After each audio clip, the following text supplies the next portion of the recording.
champions. How's everybody doing out there? This is Ivory Chambeshi, your Chief Champion of Urban Rising Group, taking a few minutes to share an impact insight with you.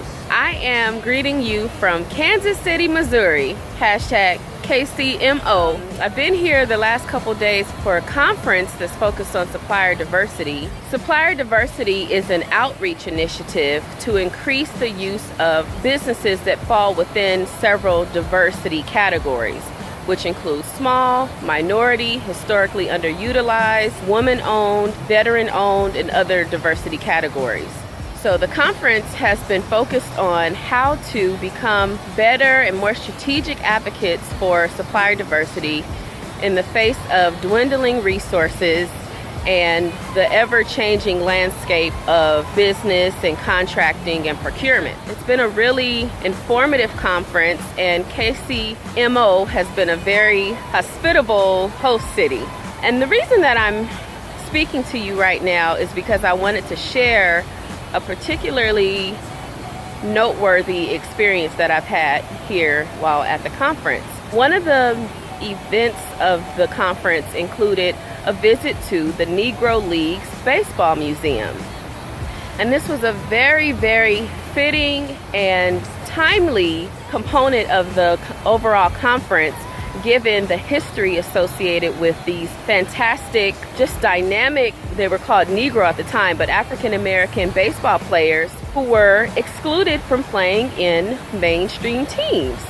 There were written policies against it, a gentleman's agreement against it, and that effectively excluded exceptionally talented black baseball players from playing on mainstream white teams.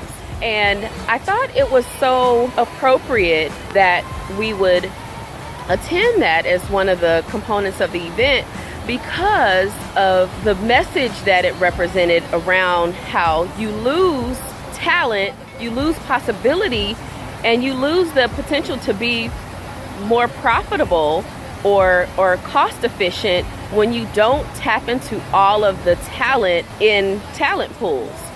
So some of the amazing feats that we see when we watch baseball games today, such as sliding, such as those fantastic hits outside of the ballpark, many of those began in the Negro Leagues. I learned at the museum that one of the coaches for one of the leagues would actually fine the players if they didn't slide into home base. So that's just one dimension of the incredible talent and skill of these baseball players who were excluded from playing in mainstream teams. So the president of the National Association for Education Procurement stated that diversity is essential for innovation.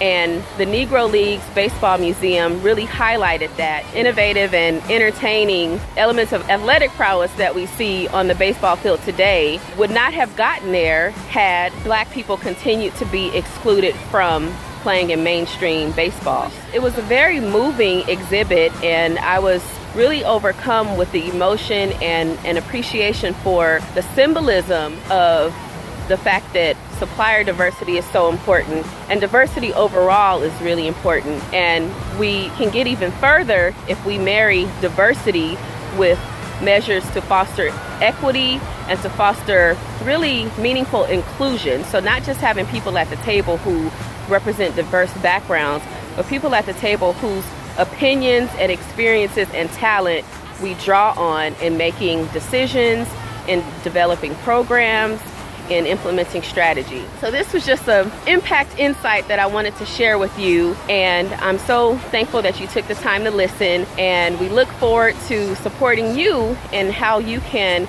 incorporate active measures to foster diversity in the course of charting your impact and success.